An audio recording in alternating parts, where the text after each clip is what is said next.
মক্কার একজন কুরাইশ নজর ইবনে হারেস কাফের সর্দার, সে নবীজির দিবানিশি বিরোধিতা করত। বিরোধিতার ক্ষেত্রে মক্কার সব বিরোধিতাকারীরা নিজেদের মধ্যে আলাপ করত যে আমরা যে যাই বিরোধিতা করি মুহাম্মদের, সে যখনই লোকদের সামনে তার এই কোরআন পড়ে মানুষগুলোর দিল নরম হয়ে যায়, আস্তে সে দুর্বল হয়ে যায়, কালেমা পড়ে মুসলমান হয়ে যায়। কোরআন শরীফের এই সুন্দর আওয়াজ, এই সুর, কোরআনুল কারীমের এই তেলাওয়াত, এর ব্যতিক্রম কিছু আমাদের কাছে নাই। তখন এই মক্কার কুরাইশ কাফের নজর ইবনে হারেস, সে ব্যবসার জন্য গেছিল ইরান, মানে পারস্য ইরান দেশে। ওইখানে গিয়ে সে ব্যবসা করার ফাঁকে একটা জিনিস দেখছে। কি? সে দেখলো যে ওইখানে বিকাল হইলে অবসর টাইমে লোকেরা মজমা জমাইয়া বসে, মানে গোল হইয়া, আর একজন গায়িকা নর্তকী যে বাদ্যের তালে তালে, বাদ্যযন্ত্রের ঝংকারের তালে তালে সে নাচে, গান গায়, আর সুরে সুরে পুরানা দিনের কিচ্ছা কাহিনী এগুলো সুরে সুরে বলে। আর আশেপাশের লোকগুলো একদম মৌমাছির মতো চাক দইরা তার দিকে তাকাইয়া থাকে।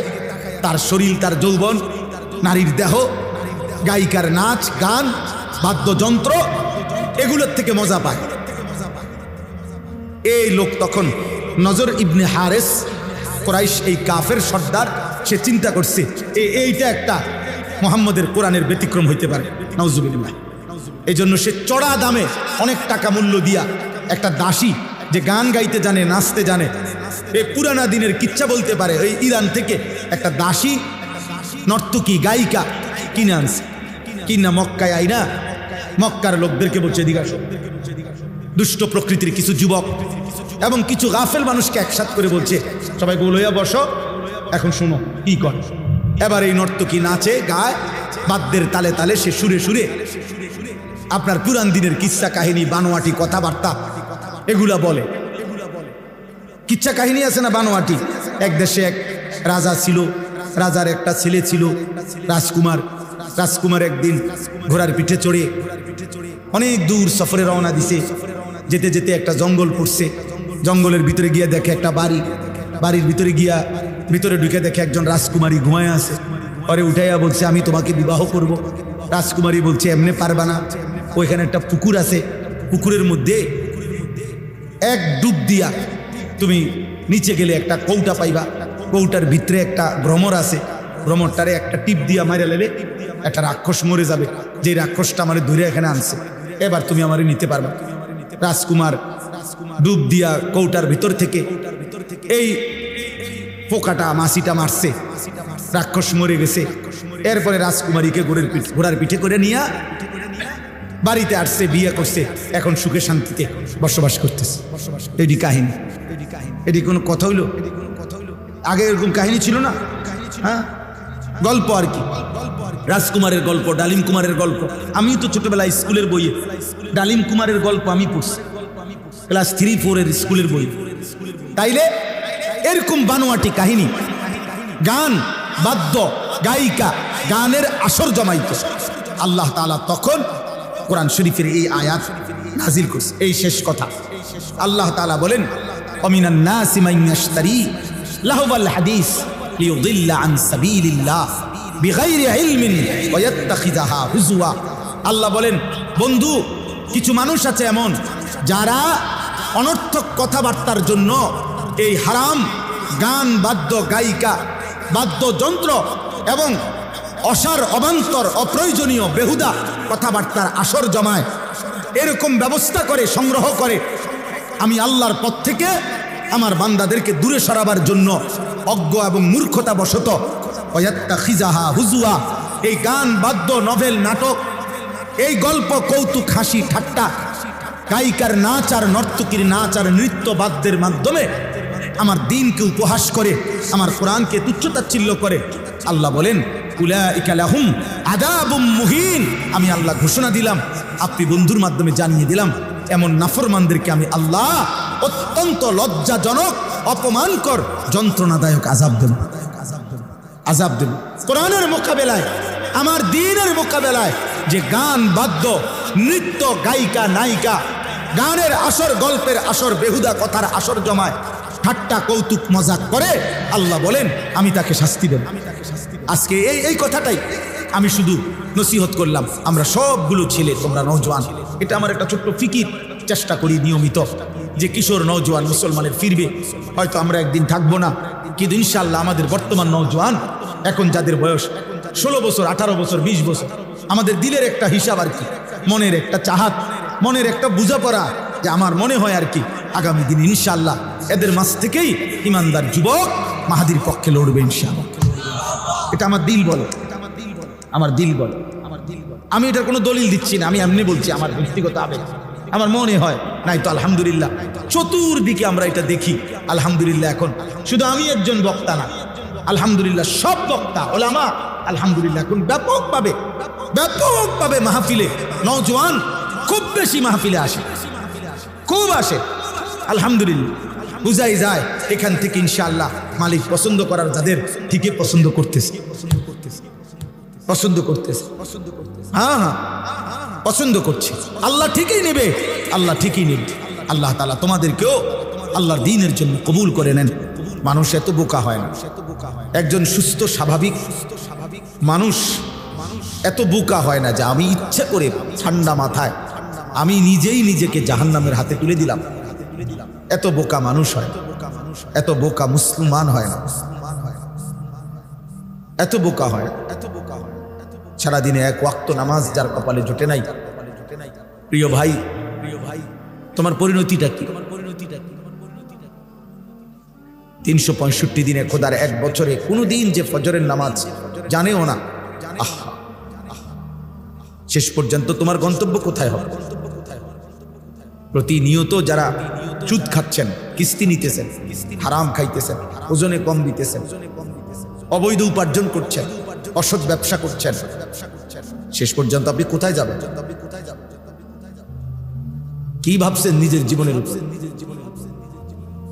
ওয়া ইন্নাল ফুজুরা ইয়াহদি ইলান নার, নবী সাল্লাল্লাহু আলাইহি ওয়াসাল্লাম বলে সমস্ত গুনাহ প্রতিনিয়ত মানুষকে জাহান্নামের দিকেই টেনে নিয়ে যাচ্ছে।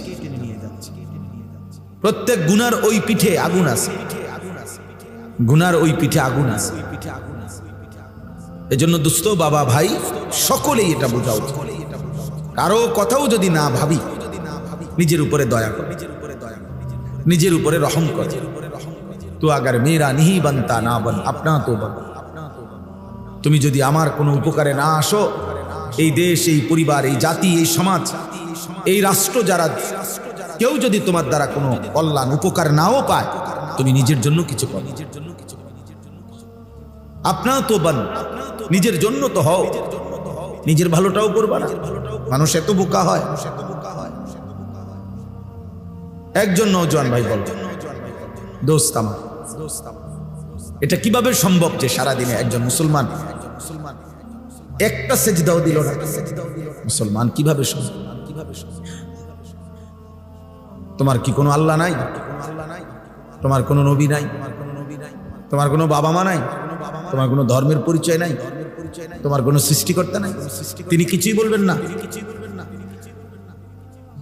আল্লাহ তাআলা বলেন, আয়াহসাবুনা আন্নামা নুমিদ্দুহুম বিহি মিন মালিন ওয়া বানিন নুসারিউ লাহুম ফিল খায়রাত বাল লা ইয়াশউরুন।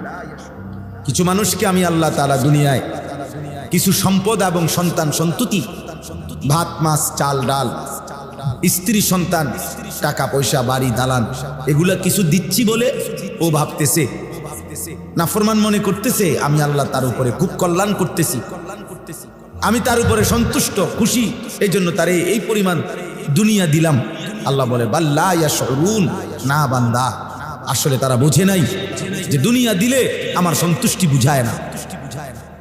কাউকে আমি আল্লাহ লক্ষ কোটি বারও যদি এই দুনিয়া যদি 1000 বারও কাউকে পুরা দুনিয়া দেই, এটা আমার সন্তুষ্টির চিহ্ন নয়। ইবলিসকে তো আমি কিয়ামত পর্যন্ত হায়াত দিছি, ইবলিসকে আল্লাহ তাআলা হায়াত দিছে ইলা ইয়াউমিদ্দিন। আল্লাহ তাআলার কাছে সে যখন বিতাড়িত, আল্লাহ যখন তাকে বের করে দিছে, তখন সে হায়াত চাইছে, আল্লাহ আমাকে এই দুনিয়ার হায়াত পুরাটা দেন, একবার ইসরাফিলের ফু পর্যন্ত আল্লাহ বলছে যা দিলাম। তাহলে ইবলিসের চাইতে মালউন, রাজিম, অভিশপ্ত আর কে হইতে পারে? তাহলে আল্লাহর কাছে যে এতটা ঘৃণিত, আল্লাহর কাছে এতটা অভিশপ্ত, ওয়া ইন্না আলাইকাল লা'নাতা ইলা ইয়াউমিদ্দিন, আল্লাহ বলছে আজকের থেকে নিয়ে কিয়ামত পর্যন্ত তোর উপরে আমি আল্লাহর লানত। এত লানত আল্লাহ যাকে দিলেন, অথচ তাকেই আল্লাহ বলছে ঠিক আছে আমি তোকে আখিরাত পর্যন্ত হায়াত দিলাম। ইসরাফিলের ফু পর্যন্ত। ইবলিস কি মাঝখানে দুই একবার মারা গেছে? কথা বলে না, মারা গেছে দুই একবার। তো সেই প্রথম সৃষ্টি আদম আলাইহিস সালাম, ওনাকে সেজদা না দেওয়ার অপরাধে, আল্লাহর হুকুম লঙ্ঘন করার কারণে, সেই থেকে যে সে শয়তান, আজ পর্যন্ত তার মৃত্যু হয়নি। তাহলে কোন নেককার লোক এতদিন বাঁচছে? তো তাইলে দুনিয়া তো আল্লাহ তাকে দিছে, দুনিয়া তো আল্লাহ তাআলা ইবলিসকেই দিছে, এত লম্বা হায়াত দিছে। এই পৃথিবীতে সবাই তো বাঁচতে চায়, ওই ইবলিসের সমান হায়াত তো এখনো কেউ পায় না। এই জন্য আল্লাহ বলেন বান্দা, দুনিয়া যদি আমি 1000 পাও, 1000 বছরও যদি দুনিয়া পাও, তারপরও এটা আমার সন্তুষ্টির চিহ্ন না, সন্তুষ্টির চিহ্ন না। কাফের বেঈমানদেরকে আল্লাহ তাআলা প্রতিনিয়ত আমাদের চাইতে বেশি দুনিয়া দিয়ে রাখছে, অর্থ সম্পদ, প্রভাব প্রতিপত্তি, কিন্তু এটা আল্লাহর সন্তুষ্টি? আল্লাহ তাআলা বেঈমান মুশরিকদের উপরে রাজি খুশি? কথা বলে না, সন্তুষ্ট আল্লাহ? তাহলে তাদেরকে এত বেশি দুনিয়া দিলেন। আমাদের দেশে 4 তলা 6 তলা বিল্ডিং ওয়ালারে বড় লোক বলে, ইউরোপ আমেরিকার মধ্যে তো 4 তলা 6 তলা বিল্ডিং এ ছাগলও পালে না, ছাগলও তো পালে না। ওইখানে শুকর, যে ফার্মে পালে শুকর রাখে, ওইটাও তো সেন্ট্রাল এসি পুরাটা। আমাদের তো কোন এক রুমে কেউ একটা এসি লাগাইলে বাপরে কি বড় মুখে এসি লাগাইলে, এক রুমে লাগাইছে মাত্র। আর ওদের শুকরের খামার, ছাগলের খামারটাও তো এসি। আমার একজন পরিচিত লোক আছে, অস্ট্রেলিয়া থাকে, ওনার আমি জিজ্ঞাসা করছি আপনি অস্ট্রেলিয়া কি করেন? বলছে হেলিকপ্টার দিয়ে সার দেই।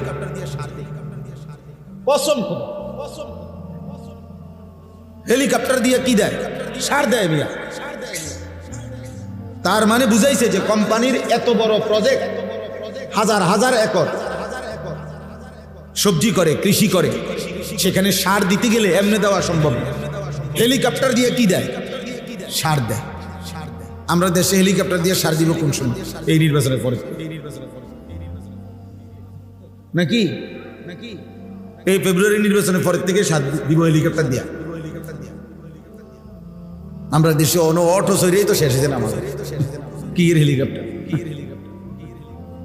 তাহলে দুনিয়া তো আল্লাহ বেঈমানকে বেশি দিয়েছেন। ওয়াদারনি ওয়াল মুকাদ্দিবিনা উলিন নি'মাতি ওয়া মাহিলহুম কালিলা। আল্লাহ তাআলা বলেন আমার মুমিন বান্দা মিথ্যাবাদী নাফরমান পাপীদেরকে অল্প কিছুক্ষণের জন্য দুনিয়াতে একটু দাও। আল্লাহ বলছে দাও, আরে দাও তো, আরে এত কথা বলো না তো, দাও তো ওরে দুনিয়া। 50 বছর দাও, খাক। 60 বছরের জন্য দুনিয়া দাও ওকে, এই নাফরমানকে দাও দুনিয়া।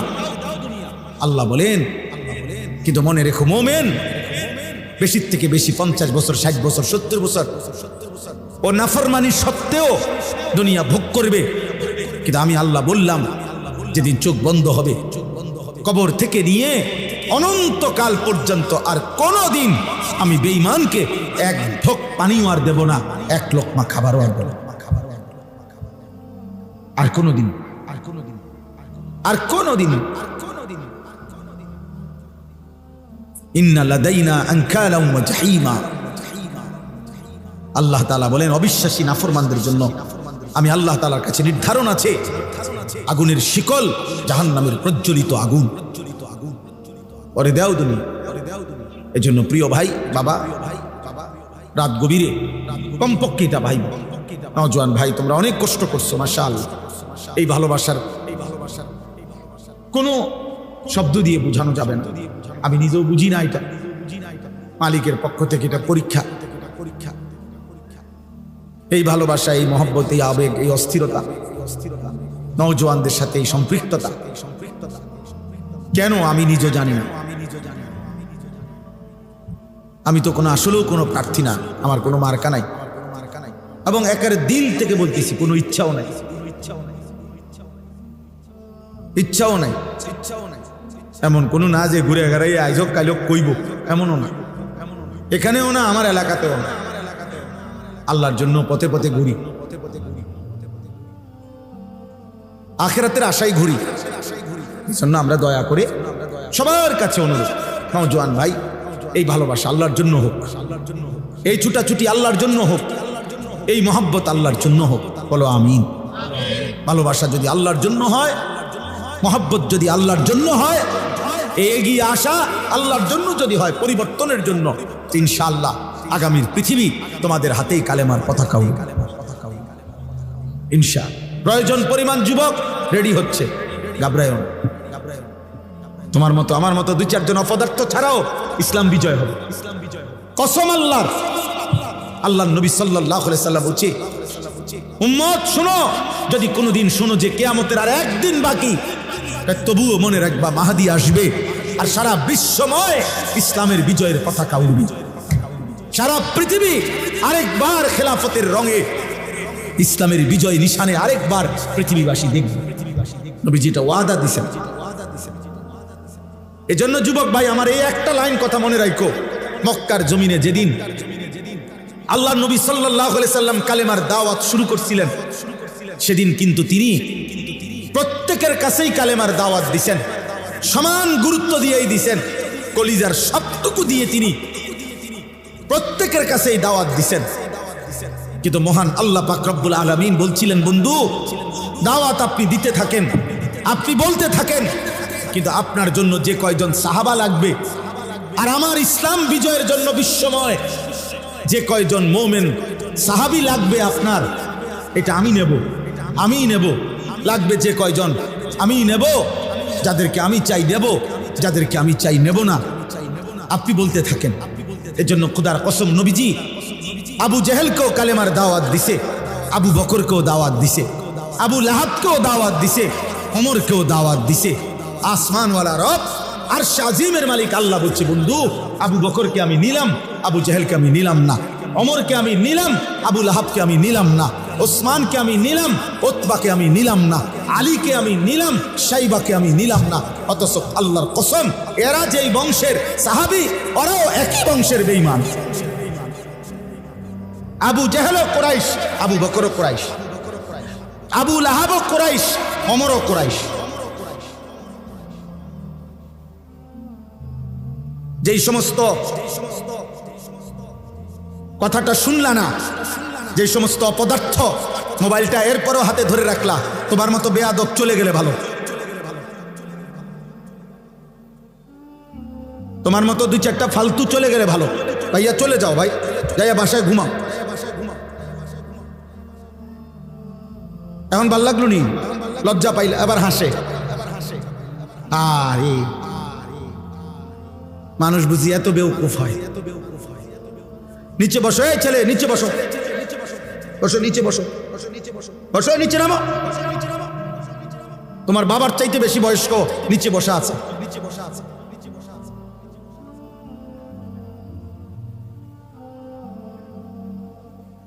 জি বাপ, অতএব এটা বুঝতে শিখো ভাই, একটা ছেলেই বুঝো।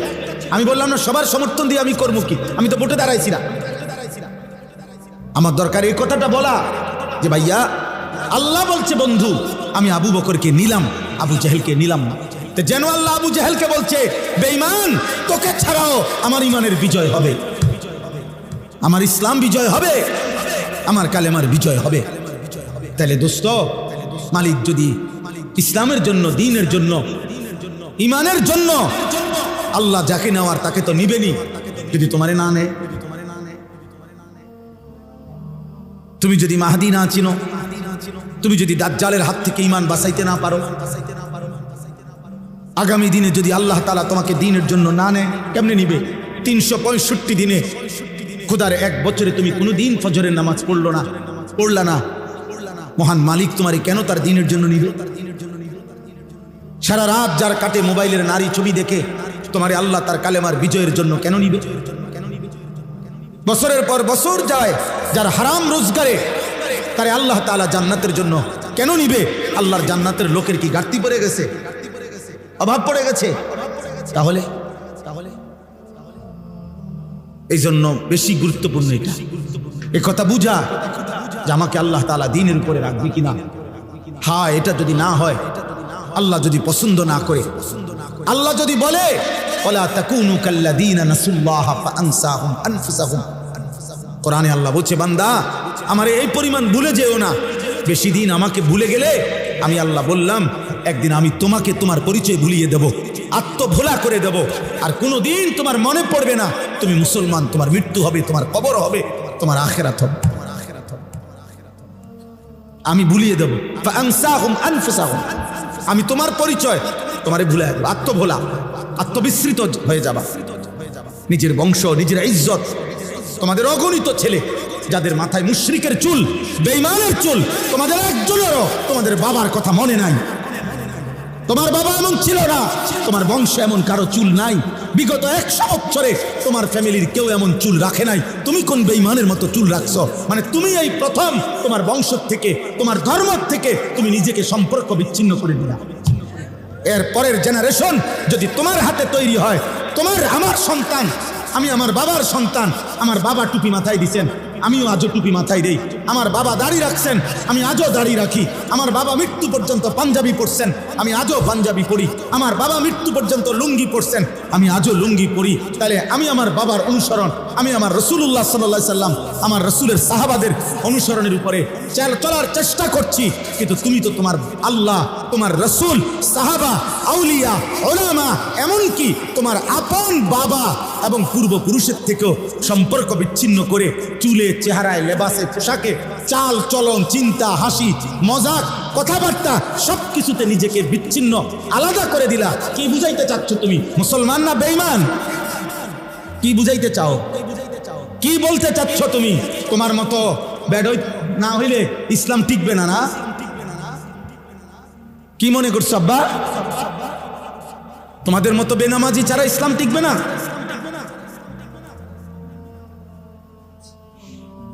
গত আমলে বাংলাদেশের সমস্ত পণ্যের দাম উঠানামা করে, একটা পণ্যের দাম কমে আবার বাড়ে। আচ্ছা, এটা সবসময় একটা চলমান ধারা। কিন্তু যে চামড়া বিক্রি করতো স্বাভাবিকভাবে 2000-2200 টাকা, 2500 টাকা, কমসে কম 3000 টাকা, এইটারে সূক্ষ্মভাবে সিন্ডিকেট করে, কৌশল করে এই ফ্যাসিস্টের দোসররা গত আমলে কৌশল করে, পরিকল্পনা করে বলছে যে কওমি মাদ্রাসার হুজুরদের বছরে একটা বড় আয়ের উৎস চামড়ার টাকা। ওরা চামড়ার টাকা দিয়া তাদের বোর্ডিং চালায়, তাদের একটা বড় আয়ের উৎস। এই জন্য ঠান্ডা মাথায় কৌশল করে চামড়ার মূল্যটাকে এমনভাবে নামায় লাইছে, এটার দাম হয়ে গেছে 100 টাকা, 200 টাকা। হাজার হাজার চামড়া কোরবানির, শত শত চামড়া ফেলে দিছে, মাটিতে গাইয়া লাইছে। কেউ দাম নাই, কেউ নেয় না, ট্যানারিওয়ালারাও নেয় না। কত কওমি মাদ্রাসা ঢাকাতে, শহরে, বন্দরে চামড়া নিয়ে অসহায়ের মতো পড়েছিল। দুশ্মন ভাবছে, ষড়যন্ত্রকারী মুনাফিকরা ভাবছিল এতে করে কওমি মাদ্রাসাগুলো শেষ হয়ে যাবে। কিন্তু আজকে 17 বছর পরে ফ্যাসিস্ট পলায়ন করেছে, একটা কওমি মাদ্রাসাও বন্ধ হয় নাই, একটাও না। রিজিক জমিনে না, রিজিক আসমানে। কারো ষড়যন্ত্রে ইসলাম সূর্যের মতো। প্রিয় ভাই, প্রিয় বাবা, আমার মোহতারাম মাওলানা মুফতি আমজাদ হোসেন সাহেব এই মাত্র শুনাইছেন আফগানের কথা। ইসলাম এটাই বলে, ইসলাম এক সূর্যের মতো, যে সূর্য যদিও এক জায়গায় ডুবে যায় কোনো কারণে কিছুক্ষণ, কিন্তু অন্য জায়গায় উদিত হয়। একই সাথে পৃথিবীতে কখনোই একই মুহূর্তে অন্ধকার হয় না, বুঝেন নাই? এই মুহূর্তে এখানে না অন্ধকার বাংলাদেশে, সারা পৃথিবীতে এখন অন্ধকার।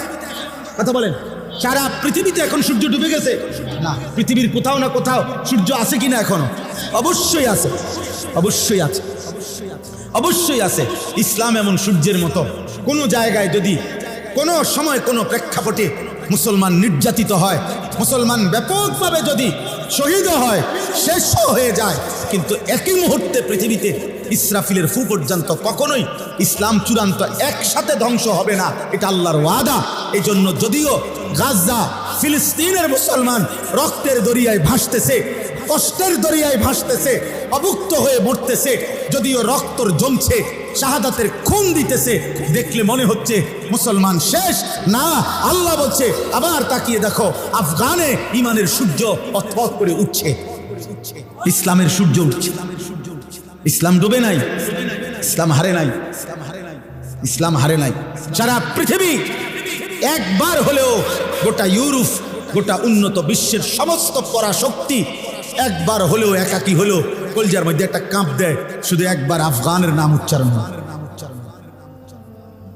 মুসলমান হজ্জের মধ্যেও আমরা দেখছি বারবার এ তাওয়াফ করতে করতে, আল্লাহর ঘরের মধ্যে তাওয়াফের সময় যেই কোনো কেন আফগানি একটা মানুষ ওরে দেখলে বুঝা দেয় আলগা কিছু, আলাদা মানুষ, এক বাহাদুর, এক বীর, এক মর্দে মুজাহিদ।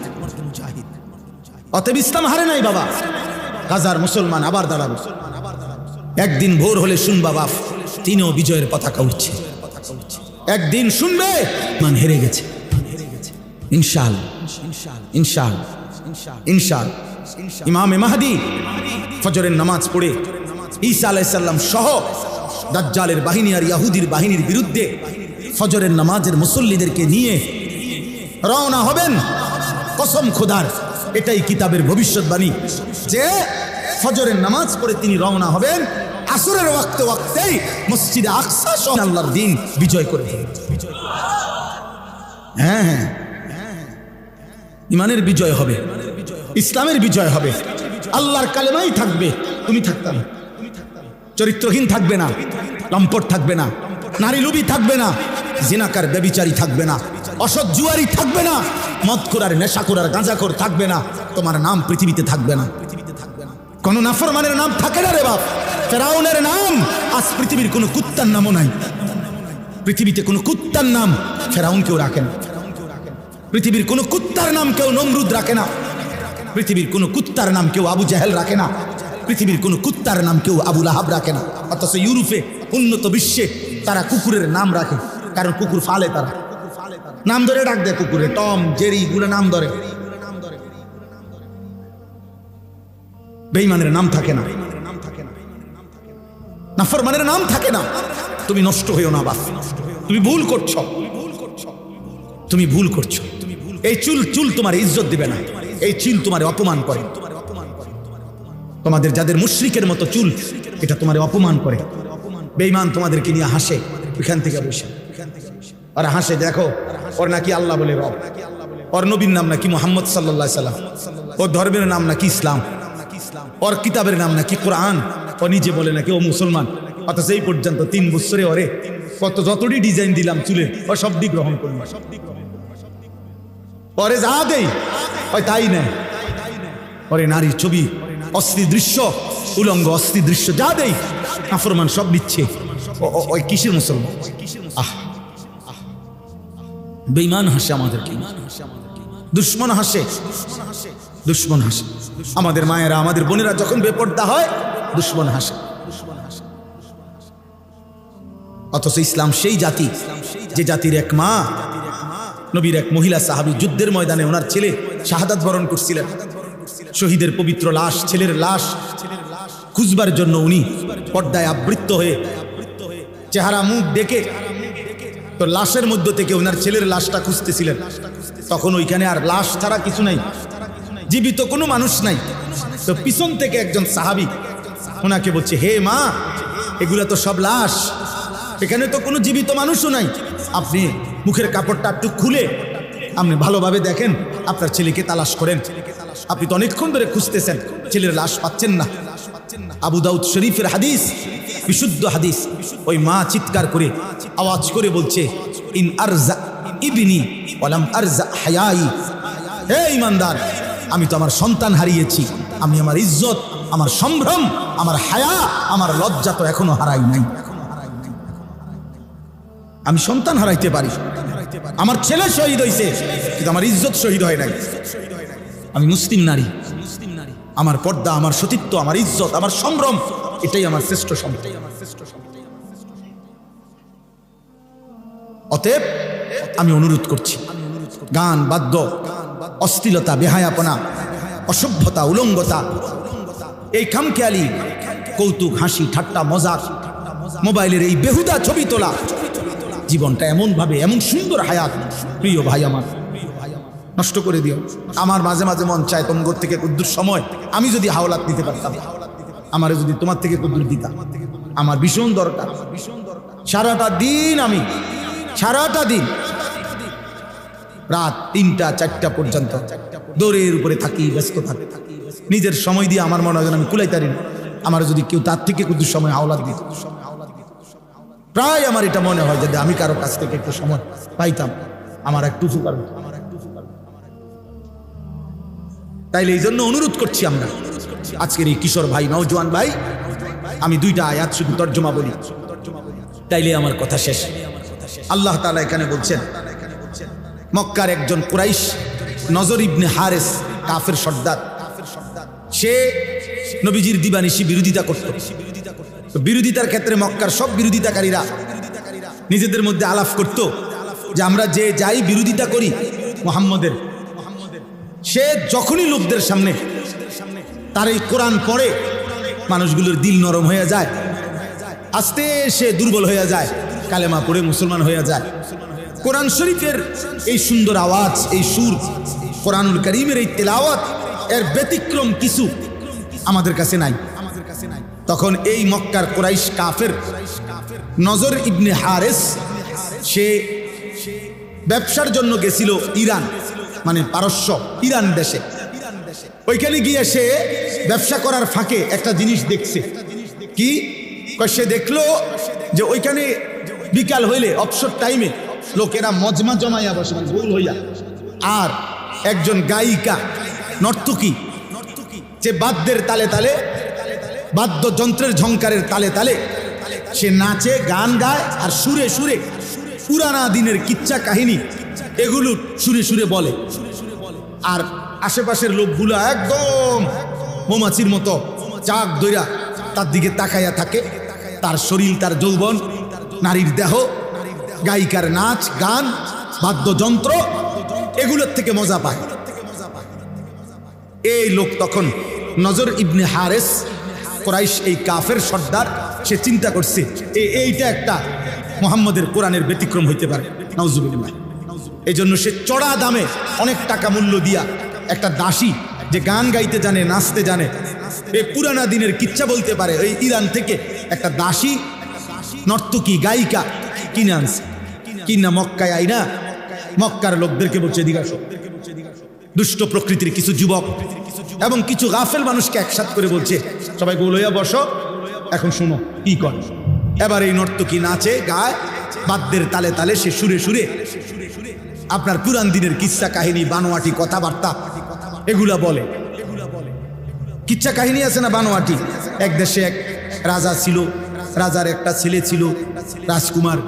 রাজকুমার একদিন ঘোড়ার পিঠে চড়ে অনেক দূর সফরে রওনা দিছে। যেতে যেতে একটা জঙ্গল পড়ছে। জঙ্গলের ভিতরে গিয়া দেখে একটা বাড়ি। বাড়ির ভিতরে গিয়া ভিতরে ঢুকে দেখে একজন রাজকুমারী ঘুমায় আছে। পরে উঠাইয়া বলছে, আমি তোমাকে বিবাহ করব।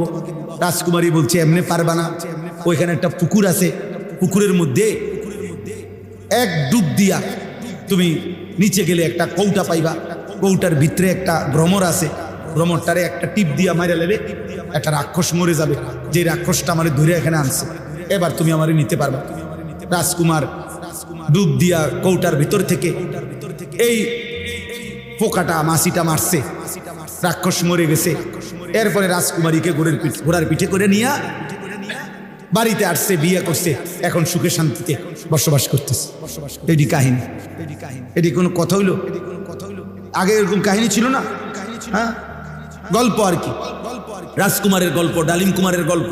আমি তো ছোটবেলায় স্কুলের বইয়ে ডালিম কুমারের গল্প আমি পড়ছি, ক্লাস 3-4 স্কুলের বই।